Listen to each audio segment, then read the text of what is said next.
Músicas do Mundo, etnomusicologia na rádio da universidade. Produção e apresentação do Núcleo de Estudos em Música do Brasil e América Latina do Departamento de Música da URGS. Até a próxima!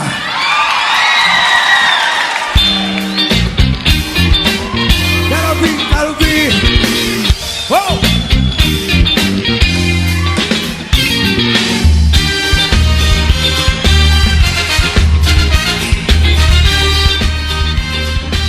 Boa noite, ouvintes da Rádio da Universidade. Eu sou Pedro Acosta, músico, professor e doutorando em etnomusicologia.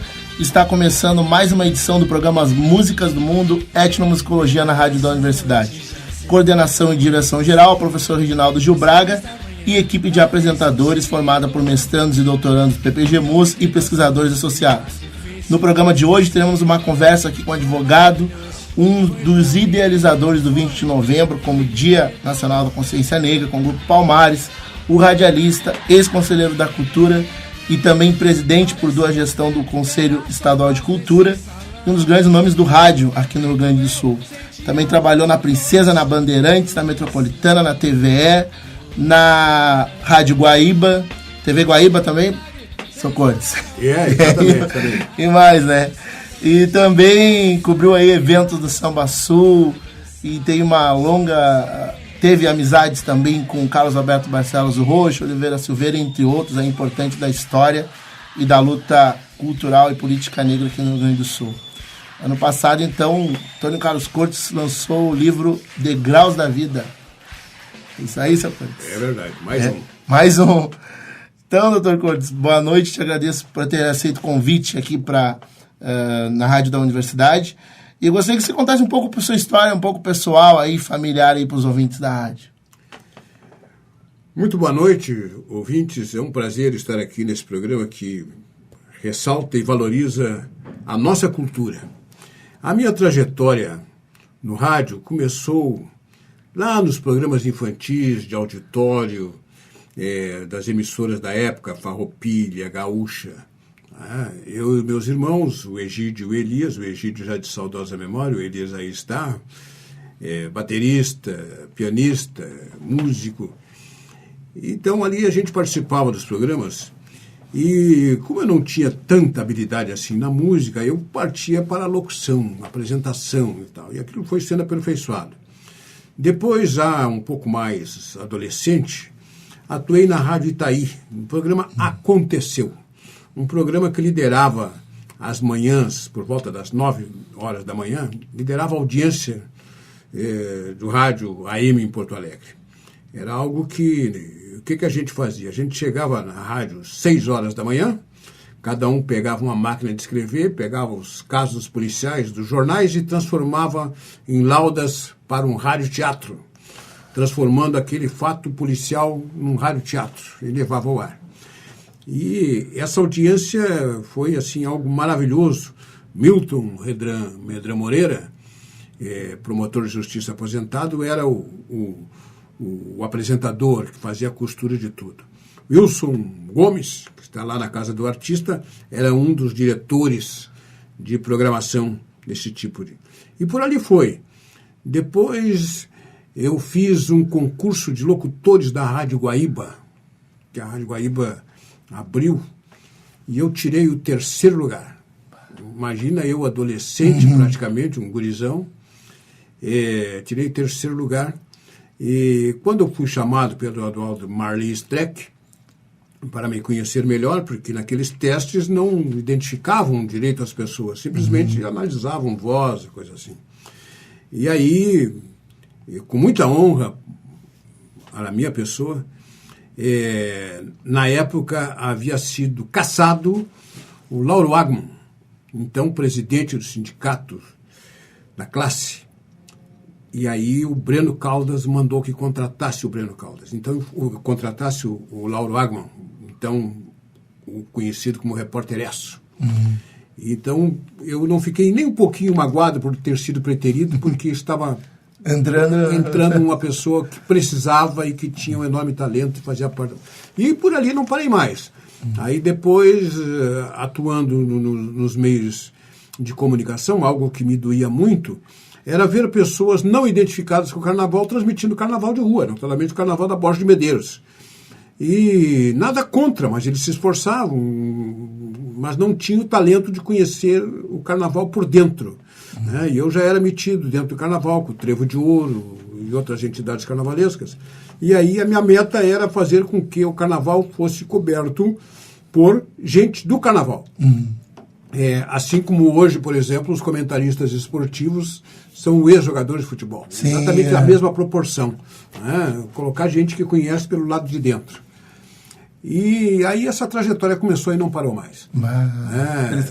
Aí, Rádio Farroupilha, eu era da Rádio Princesa, e a RBS me chamou para que eu apresentasse o programa Farroupilha Escola de Samba, na Rádio Farroupilha. Era um projeto em que aquela audiência da Rádio Princesa estava incomodando as demais. Há quem afirmasse que, se me permite a jactância, pela minha liderança junto aos colegas da Rádio Princesa e aquela briga por buscar audiência, a gente chegaram à conclusão, não, vamos tirar esse cara de lá, não tanto pelo meu talento, mas para me tirar de lá e para ver com que parava aquele crescimento de audiência da Rádio Princesa. Mas não parou, graças a Deus, continuou. Então, mesmo após a saída da... Mesmo com a saída, porque a gente continuou... A fórmula era boa, né? Claro, porque eu dizia o seguinte para os meus colegas, olha aqui, ó, nós não podemos ser inimigos um do outro no rádio, nas emissoras diferentes, porque os nossos patrões, eles vão se reunir depois tomando cafezinho, tomando uísque e tal, tudo entre eles, dividindo os delicados. Então por que nós vamos brigar? Nós somos amigos. No microfone, cada um puxa a brasa para o seu assado. Legal. Então isso quer dizer também que havia um pouco de tensões, assim, em alguns momentos. Claro. Em matéria dos radialistas, né? É um campo de disputa também, né? Eu lembro, dentro dessa disputa, eu peguei o Jorginho JG, saudosa memória também, o Jorge Gonçalves, para ser meu repórter nas coberturas de carnaval da Rádio Princesa. Então, praticamente eu e ele fazíamos a cobertura. E o canhão da Rádio Farroupilha era muito forte. Baseado nisso, começou a incomodar a Rádio Princesa. Ela sentiu isso. E o Vanderlei Rosa, então coordenador da programação da Rádio Princesa, chegou a botar músicas, vamos dizer assim, insinuando uma briga. Por exemplo, ele, durante a cobertura do pré-carnaval, ele colocou uma música da Portela, com o Dedé da Portela, que dizia: briga, eu quero briga, hoje eu quero, que era para... E era tudo que eu queria, porque a Princesa era a Rádio Globo do Carnaval, a Rede Globo do Carnaval. Então eu lá na Rádio Farroupilha, que não tinha tradição do Carnaval, ser falado por eles lá na provocação, estava puxando audiência para mim. Então era uma legal. Que estratégia maravilhosa. Olha, essa história da Rádio Princesa e a sua trajetória também mostra o quão importante foi o rádio no Rio Grande do Sul, né? O quanto importante o rádio na formação de pensamento, na formação, digamos assim, política, cultural na cidade de Porto Alegre. Eu queria que o senhor contasse um pouco assim dessa memória mais de infância mesmo, como que o rádio entra assim por família, os pais, como é que foi essa... Essa aí tem um capítulo muito especial que eu vou procurar resumir. Eu e meus irmãos, notadamente meu irmão do meio, Egídio, que era muito engenhoso, ele pegou uma pedra, acho que era ágata, que se usava com galena, e montava com fone de ouvido um alfinete ou uma agulha com fone ali, e dependendo da posição que pegava nessa pedra, sintonizava as emissoras. E então nós sintonizávamos ali as emissoras da Argentina, que entravam muito forte aqui, da Argentina, do Uruguai, do Chile, do Paraguai, entravam ali. Né? Então nós brincávamos de transmitir rádio ali. Nossa, essa é a coisa da infância, né? E depois os programas de auditório que a gente participava, como eu disse, e notadamente os programas que mexiam com a nossa imaginação. Jerônimo, o Herói do Sertão, o programa do Mestre Estrela, que eram histórias infantis, que eram radiofonizadas, né? Isso mexia com a gente. E então o que a gente fazia? Nós montávamos os nossos próprios programas. Com base naquilo ali, nós fazíamos, mas a história do script, que um contava a história para o outro, ia montando verbalmente ali, contando história, notadamente colocando a família negra em destaque. Que interessante. Mas isso aí. num outro patamar, não naquele patamar de escravização, ou de vitimização, ou de dramatização, até com muito bom humor. Legal, seu Cortes. Ô, seu Cortes, vamos ouvir então agora aqui uma das suas seleções aqui, que o senhor nos indicou aqui para ouvir, que é o Carnaval dos Bambas da Orgia, né? O Festa de Batuque. Eu só comentasse por que essa canção aí. Festa de Batuque tem todo um lado muito especial. Paulo da Silva Dias e Delmar Barbosa Pavão, foi meu colega depois na Rádio Princesa, eles fizeram este samba enredo, Festa de Batuque, dos Bambas da Orgia, que eu rotulo assim como o melhor e mais bonito samba enredo de todos os tempos do Carnaval de Porto Alegre. E um dos grandes carnavais que eu assisti, eu estou com 70 anos, que eu assisti durante esse meu período de vida. E aconteceu algo de maravilhoso na avenida. Antes do desfile dos Bambas da Orgia, a chuva foi torrencial. Mas, assim, achincalhando, estragando tudo. Na hora que tocou a sirena, o terceiro toque da sirena para iniciar o desfile dos Bambas da Orgia, a chuva parou.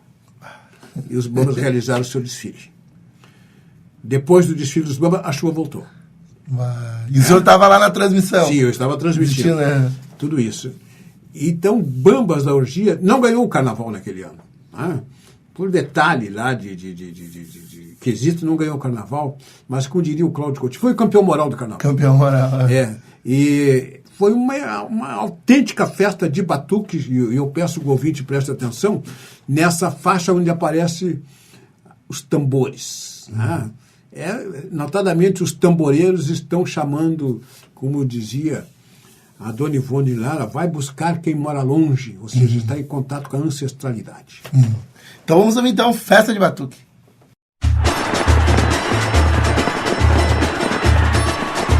Alô, nação azul e branco!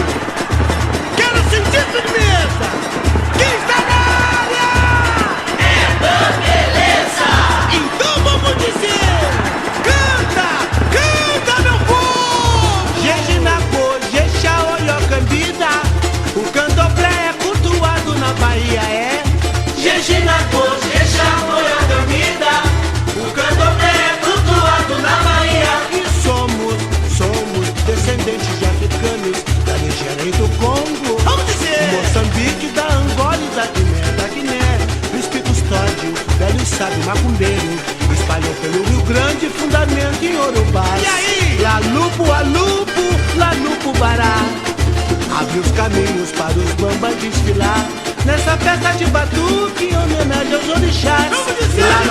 Lalupo, Bará, abre os caminhos para os bambas desfilar nessa festa de batuque em homenagem aos orixás. Deus do ferro, Deus do fogo, violento Deus guerreiro, Ogum se revoltava vendo o negro em cativeiro. Epaieio, minha mãe caô, Inhansã virou-se pedra por ciúme de Xangô. Ibeji criança lá na mata tem o sanha, tem o baú, tinha o té, Chapanã, Sabatá, dia aê, não deixe nunca quem anda na nação sofrer. Oxum Bandá, Oxum Docô são vaidosas, deusa do ouro, do perfume da riqueza, Emanjá, Sessum, Olobomi, Babá, Oxalá, hoje o Bamba faz a festa em homenagem às orixás. Emanjá, Sessum, Olobomi, Babá, Oxalá, hoje o Bamba faz a festa em homenagem aos orixás. Jejinacô, Jexá, Oiocambina, o candomblé é cultuado na Bahia. Jejinacô, Jexá, Oiocambina, o candomblé é cultuado na Bahia. Quero ouvir. Eu sou Pedro Acosta, músico, professor e doutorando em etnomusicologia, e continuamos nosso bate-papo aqui com Antônio Carlos Cortes. Seu Cortes, os movimentos sociais negros assim, tiveram um papel importante no processo de democratização do país, né?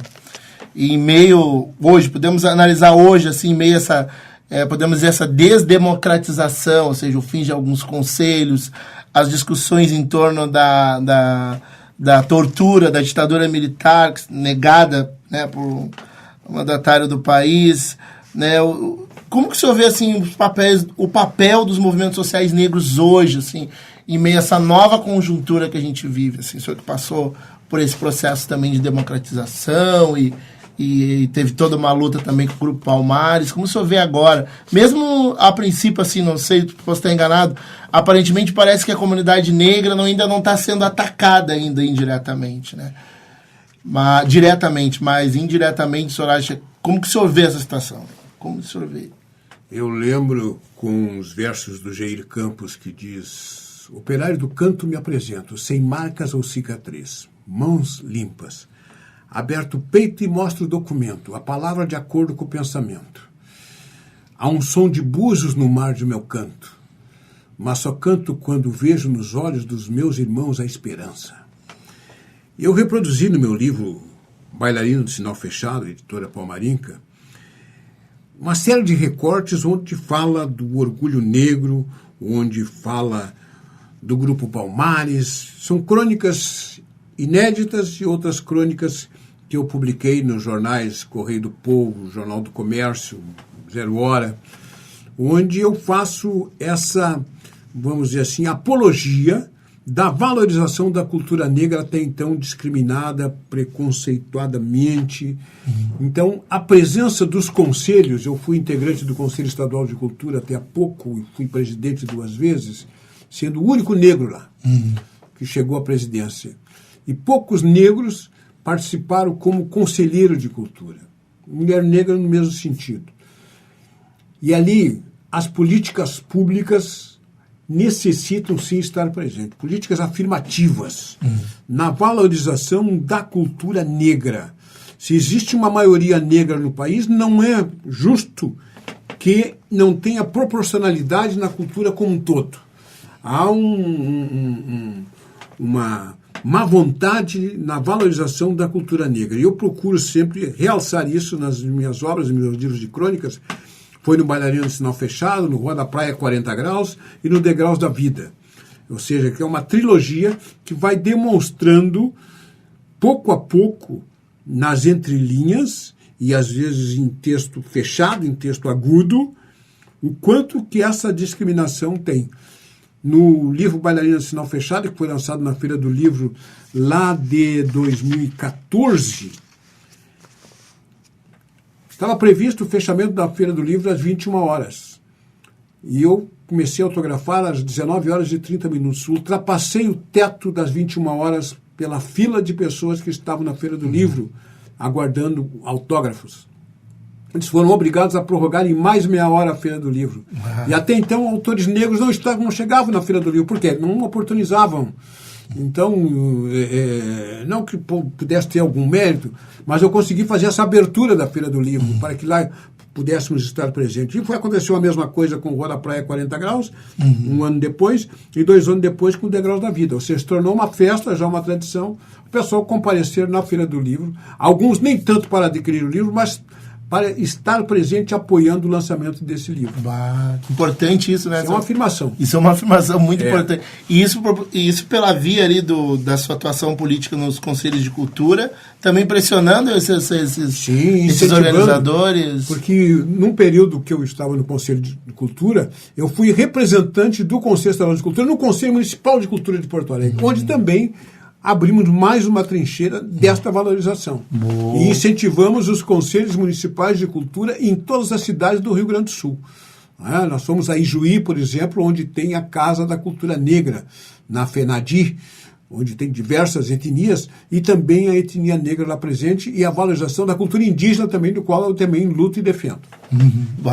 Seu Cortes, assim, a experiência com o Grupo Palmares, né, ajudou muitos grupos, né, surgiram no Brasil por conta dessa experiência sua, do Oliveira e demais, toda a turma. Eu queria que o senhor contasse, assim, de forma bem resumida, assim, como que era esse ambiente do grupo, para deixar uma história para esses jovens hoje daqui da universidade, que se organizam através de coletivos, assim. O que o senhor pode lembrar, assim, eu digo de elementos? O seguinte, eu estudava nas Dores, os meus 2 irmãos, o Egídio e o Elias. E me intrigava muito 13 de maio. onde faziam loas à Princesa Isabel e tal, mas não descia bem aquilo ali. E eu fui sendo um rato de biblioteca e descobri na Biblioteca Pública do Estado o livro do Edson Carneiro, Quilômetro de Palmares. E aí eu conheci Zumbi dos Palmares. E nós já tínhamos ali universitários, o Wilmo Silva, Vilmar Nunes, Oliveira Silveira e eu, fazendo curso de Direito. Aqui na URGS, né? Aqui na URGS, na URGS aqui. E praticamente foi quase que unânime a criação do Grupo Palmares. Eu disse o seguinte para o pessoal: vamos dizer não ao 13 de maio, que era composta tão somente de 2 artigos. Artigo 1º, fica abolida a escravidão no Brasil. Artigo 2º, revoga-se as disposições em contrário. Não tinha um dispositivo, uma justificativa, nada. O negro foi colocado livre no papel, mas continuou, como diz o Samba da Mangueira, lá de 88, continuou escravizado nas favelas. Então não tinha nenhum discurso histórico nisso. Conseguimos, então, como não tínhamos informação da data de nascimento de Zumbi, depois de muita luta, resolvemos, então, com base naquele livro, buscar registrar com força a data da morte de Zumbi dos Palmares, 20 de novembro de 1695, na Serra da Barriga, lá hoje é Pernambuco. Na época era Alagoas. Pô, legal, Zé Cortes. Vamos ouvir então mais uma das suas seleções aqui, o Branca de Neve, Kid Brilhantina. Por que essa escolha aí? Ele teve no Samba Sul também, né? Sim, diversas vezes no Samba Sul. O Branca de Neve tem uma história muito bonita. Ele integrou os originais do samba. Olha só quem estava no originais do samba. O Branca de Neve, Mussum, né? E os outros, o Bigode e tal, mas esses dois tinham uma trajetória ímpar. E o Branca de Neve, na época, quase que praticamente tocava o surdo dele, né, e cantava pouco. E aí descobriram, né, que ele cantava muito e que tinha um swing maravilhoso. E ele disse, quando fala de swing, tem que falar de Bedel, tem que falar de Alexandre, tem que falar de Nego Luiz, todo o pau-brasil. Né? Então o Branca de Neve gravou essa música Kid Brilhantina, e foi uma regravação em função que o pau-brasil do Alexandre, do Leleco Telles e do Bedel já haviam gravado há mais tempo. Então é maravilhosa, observe o ouvinte, com a sua atenção muito especial, no swing, no balanço do Branca de Neve.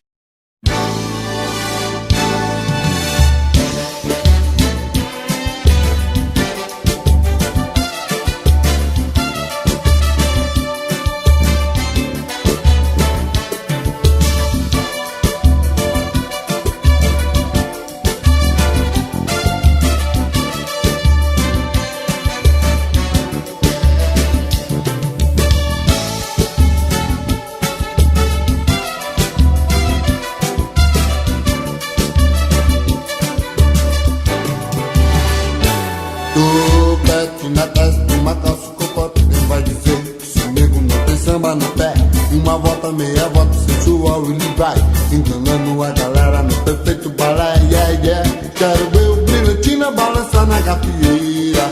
Zé Pereira eu quero ver. Quero ver nossa moçada segura nossa bandeira. Na quarta-feira eu quero ver. Quero ver o Brilhantina balançar na gafieira. Zé Pereira eu quero ver. Quero ver nossa moçada segura nossa bandeira. Na quarta-feira quero ver todo mundo sambar nesse carnaval. Minha escola vai sair e levar um tema original. Um samba legal. Um tema original. Um samba legal. Nesse carnaval.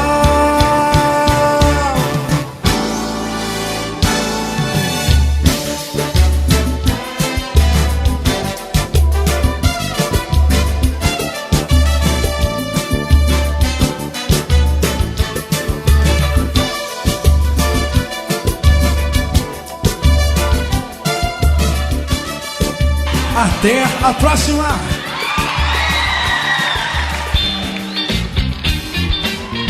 Eu sou Pedro Acosta, músico, professor e doutorando em etnomusicologia, e continuamos nosso bate-papo aqui com Antônio Carlos Cortes. Seu Cortes, assim, tanto o poeta e músico, que eu descobri há pouco tempo, Oliveira Silveira, né?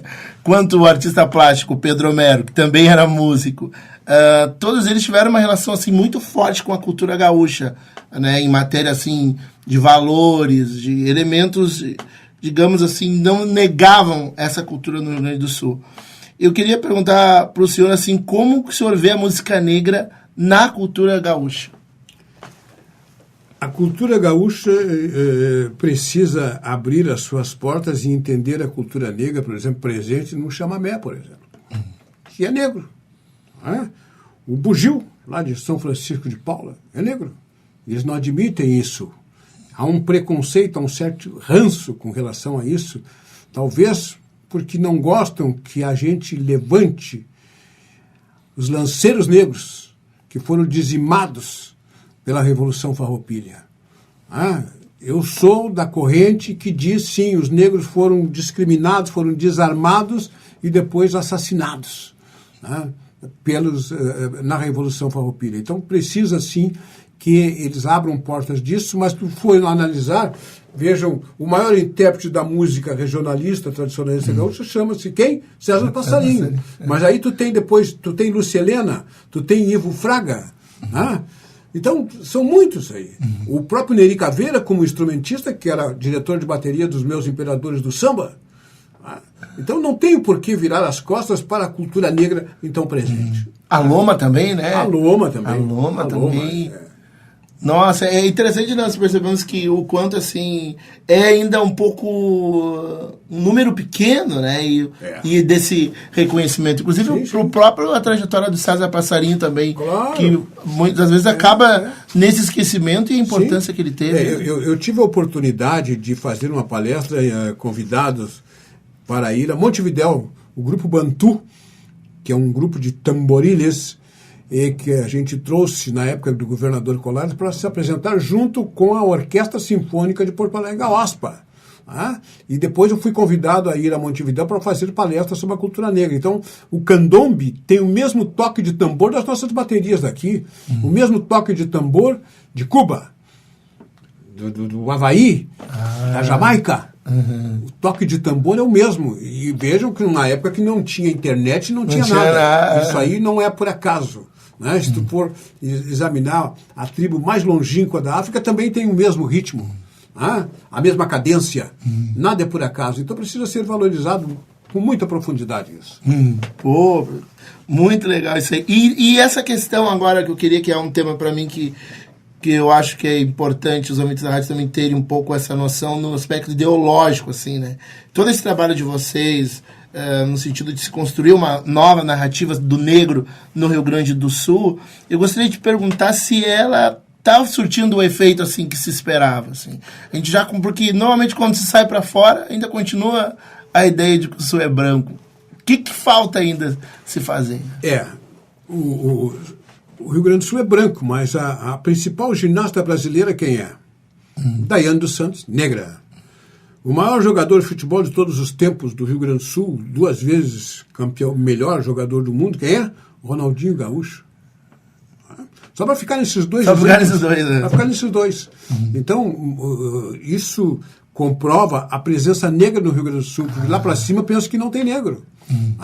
Um Carlos Santos, um Alceu de Deus Colares, Paulo Paim, senador Paim. Paulo Paim, se ele se candidatasse a senador pelo Rio de Janeiro, seria dos mais votados. Ou em São Paulo, ele tem uma valorização muito maior em nível nacional que aqui. Mas aqui precisa, sim, nós somos 15% da população, e tem gente que pensa que nós somos mais porque a gente faz muito barulho. Aquele trabalho que foi realizado lá em 1969, 70, pelo Grupo Palmares, dizendo não ao 13 de maio e sim ao 20 de novembro de Zumbi, que se espalhou para todo o Brasil, reconhecem que foi aqui que se criou. Eu sou o único vivo daquele grupo.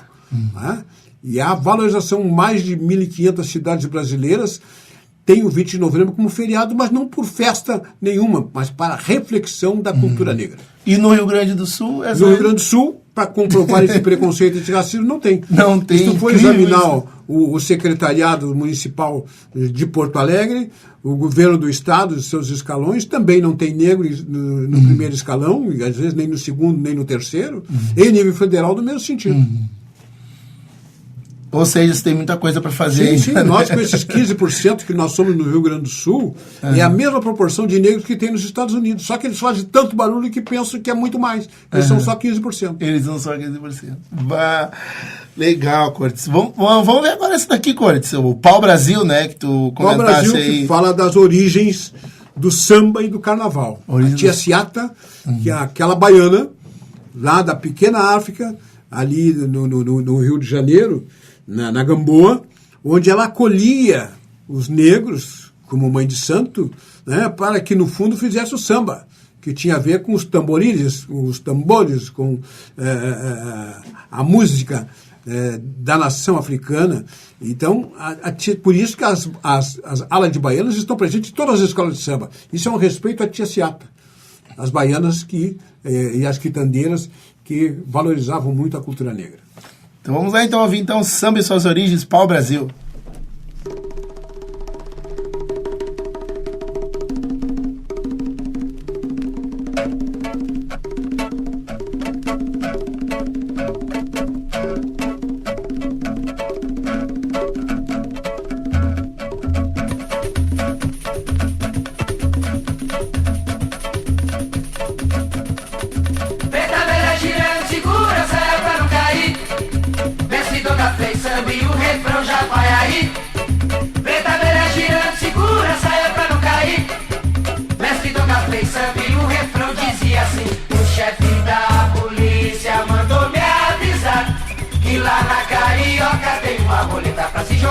O chefe da polícia mandou me avisar que lá na Carioca tem uma roleta pra se jogar. Ó meu Brasil, Brasil, meu Brasil brasileiro.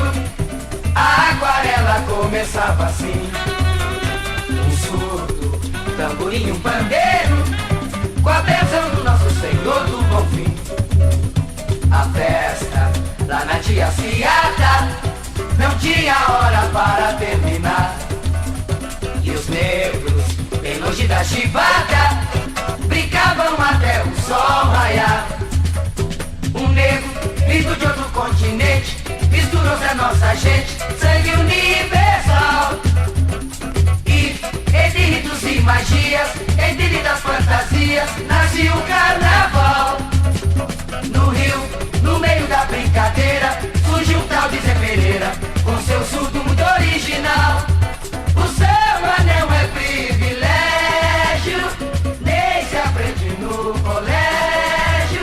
O samba não é privilégio, nem se aprende no colégio. Preta velha girando, segura a saia pra não cair. Mestre Donga fez samba e o refrão já vai aí. Preta velha girando, segura a saia pra não cair. Mestre Donga fez samba e o refrão dizia: até a próxima!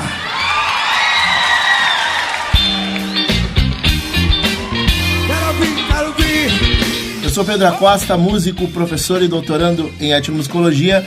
Continuamos nosso bate-papo aqui com o Antônio Carlos Cortes. Cortes, o Samba Sul e a Princesa tiveram papéis assim, importantes, assim, podemos dizer, da história da música no Rio Grande do Sul, por esse trânsito entre artistas tanto do Rio Grande do Sul quanto de Porto Alegre se encontrando, digamos, aí no mesmo espaço, né? E além dos músicos, desse encontro de músicos, também existia um encontro de radialista, produtores, empresários e também uma audiência ou uma comunidade negra, podemos dizer assim, dentro desses 14 mil, se não me engano, que é o máximo ali de lotação no ginásio Gigantinho, né, do Internacional. Eu queria que tu falasse um pouco desse momento, assim, desse histórico aí do Samba Sul. É um momento que me causa muita emoção falar, porque aconteceu entre 1980 a 1990, por 12 anos consecutivos, o Samba Sul. Foi a maior festa de samba, e talvez uma das maiores festas de samba do Brasil, onde os artistas do Rio de Janeiro, de São Paulo, da Bahia, de Minas, faziam questão de se apresentar aqui no Samba Sul, para lançar músicas, porque aqui passou a ser uma referência, a Rádio Princesa, tocando samba, tocando carnaval, valorizava muito isso. E não recebiam cachê, As suas gravadoras que traziam, alguns bancavam do próprio bolso, porque se apresentar no Samba Sul era obrigação, era fundamental. Se apresentar no Samba Sul, que era uma trincheira no combate ao preconceito, à segregação e o racismo existente aqui, tendo em vista que a valorização era tão somente do tradicionalismo e do regionalismo. Então, o samba e o carnaval proporcionavam isso. Então, neste Samba Sul, eu, como repórter, entrevistei, por exemplo, o Zeca Pagodinho, lá no início de carreira, não era ainda o seu grande Zeca Pagodinho, a Dona Ivone Lara. Ivone Lara. Eu vi as fotos, fiquei impressionado, a Ivone Lara, a Jovelina, né? Jovelina, Pérola Negra, o Alexandre Pires, Alcione, o Fundo de Quintal, o Grupo Senzala daqui, Pagode do Dorinho, Sabor de Mel. Então havia esse casamento, esse entrelaçamento entre os artistas lá do centro do país com os nossos daqui. E eles levavam músicas dos compositores daqui para gravar. Elza Soares, Roberto Ribeiro e tantos outros gravavam as músicas, por exemplo, de um Wilson Ney. O Wilson Ney, o Neguinho da Beija-Flor. Então, essa valorização do Samba Sul foi algo assim maravilhoso, como tu mesmo disse. O Gigantinho lotava 14, 15 mil pessoas e mais a movimentação no entorno era algo assim esplendoroso e que congestionava o trânsito na região ali como se fosse um jogo de Grenal, por exemplo. O Samba Sul foi o maior evento que eu não tenho notícia no país, um evento dessa natureza. Guardando as proporções, o Rock in Rio. Seria o nosso Rock in Rio. O nosso Rock in Rio. E um dos nossos sonhos na época, não foi possível, que parou em 90, era realizar isso também com a abrangência do Prata, com a abrangência pegando o candombe do Uruguai, pegando o chamamé da Argentina, enfim, essa região sul presente aí nesse grande momento cultural. Seu Cortes, isso é uma história que precisava de uns 2, 3 livros, né, para narrar, porque você ter esses artistas se encontrando aqui no Rio Grande do Sul mostra que já tinha uma tradição também de encontro, né? Foi se construindo uma tradição de encontro entre os músicos do Rio de Janeiro, São Paulo. E continua até hoje. Continua, né? A parceria, por exemplo, do Alexandre Rodrigues, o Alexandre Nega Ângela, que oportunizou gravar o Neguinho, gravar o Nega Ângela, foi sucesso mundial, sucesso mundial, nesse casamento, nesse bate-papo. Eu queria te perguntar também, seu Cortes, na questão assim, agora pegando um pouco esse lado crítico, assim, pensando, o que aconteceu de lá para cá, né? Então, se pegarmos aqui o Samba Sul nos anos 90, a Rádio Princesa, né, o fim, tanto do Samba Sul quanto da Rádio Princesa, a saída do sambódromo do centro de Porto Alegre, ali no início dos anos 2000, para a parte mais afastada, digamos assim, da cidade. Atualmente, esse lance a questão da não realização do Carnaval de Porto Alegre em 2018, a forma como o Carnaval foi realizado em 2019, sem, digamos assim, o recurso ou o aporte necessário para que o evento se realizasse como vinha acontecendo em anos anteriores, assim, em que não havia, entre aspas, a crise. Eu queria te perguntar, assim, o que o senhor acha que... O senhor acha que a Rádio Princesa, se a Rádio Princesa tivesse... Se existisse uma rádio negra, uma rádio black, uma rádio voltada para as temáticas negras dentro de Porto Alegre ou de uma maneira geral no Rio Grande do Sul todo, seria difícil esse ataque, podemos assim dizer, à cultura negra no Rio Grande do Sul, ou ela não teria tanto impacto assim?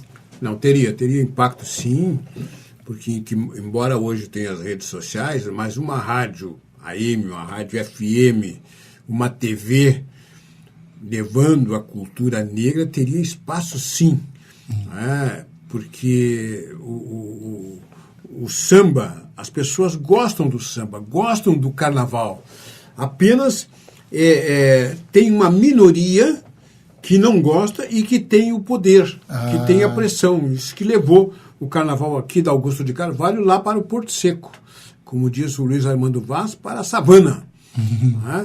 E lá não prometeram que construiriam no que eu chamo de oficina de arte, eu não gosto do termo barracão, as oficinas de arte para a construção dos carros alegóricos, prometeram que construiriam aquilo lá, construíram, é verdade, e depois construíram as arquibancadas. Só que nunca construíram as arquibancadas. Então foi uma forma ardilosa, mentirosa, de tirar os negros do centro de Porto Alegre e jogar para lá. Assim como foi feito lá na década de 60, quando tiraram ali da Ilhota, né, os negros da Ilhota, e jogaram para a Restinga, 30 quilômetros da cidade. Né? A Ilhota, onde nasceu o Lupicínio Rodrigues. Né? Depois que a região da Ilhota foi saneada pelos próprios negros, o que nasceu ali? Nasceu o Colégio Protásio Alves, nasceu a RBS, nasceu conglomerados imobiliários, e os negros foram retirados dali. Né? Sempre que vai se aproximando a especulação imobiliária, vão jogando os negros para mais longe, para mais longe. Então, tem que existir sim essa mobilização através dos meios de comunicação para manter viva essa resistência que é a luta da valorização da cultura negra. E o senhor acha, então, que a internet, então, não está tendo toda essa força, não tem ainda a essa internet, força? ela age como se fosse um eletrocardiograma, ela desce e sobe, desce e sobe. Ela não tem aquela sequência de uma rádio princesa, que conseguia se impor pela sua programação. Tu tocando samba, tu falando de carnaval, o ano todo tu está mantendo alimentado aquele gás, aquela iluminação, aquele combustível que vai acender no período do carnaval.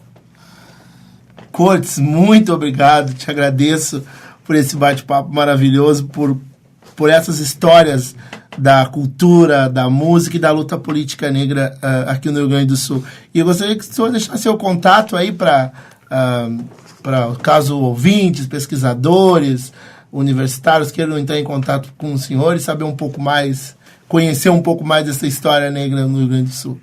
O meu e-mail é accortes@gmail.com, ou seja, 2 Cs, accortes.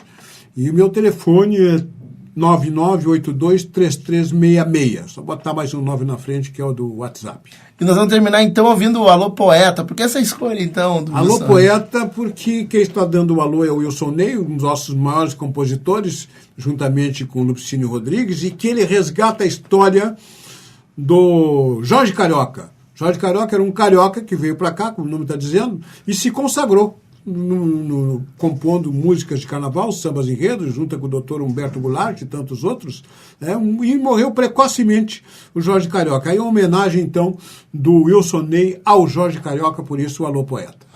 Então, agradecemos mais uma vez ao Antônio Carlos Cortes pelo bate-papo, e esse foi o programa Músicas do Mundo, Etnomusicologia na Rádio da Universidade, que hoje fica por aqui. Eu sou Pedro Acosta e o programa tem a produção do Grupo de Estudos Etnomus URGS, coordenação geral professor Reginaldo Gil Braga, na técnica Jefferson Gomes. Até segunda que vem, às 20h30, na Rádio da Universidade. Terminamos com a música Alô Poeta, de Wilson Ney, seleção aqui do Antônio Carlos Cortes. Muito obrigado, então, até o próximo programa. Alô, parceiro Jorge Carioca, pra você, onde você estiver.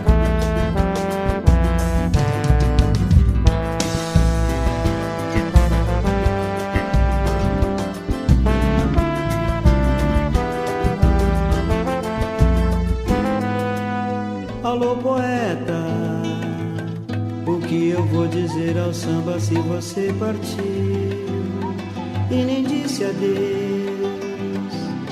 Sem mais nem menos você foi embora, mais um poeta. Alô, poeta, a minha melodia ficou só, não conseguimos acabar. Ficou no ar aquele nosso encontro e uma canção que ficou por terminar. O que eu vou dizer, a melodia, a parceria de uma linda poesia.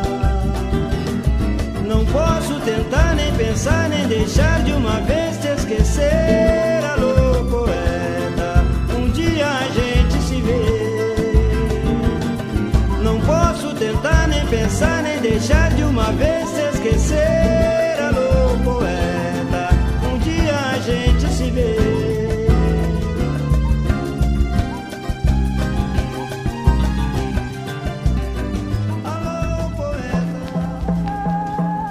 Músicas do Mundo, etnomusicologia na rádio da universidade. Produção e apresentação do Núcleo de Estudos em Música do Brasil e América Latina do Departamento de Música da URGS.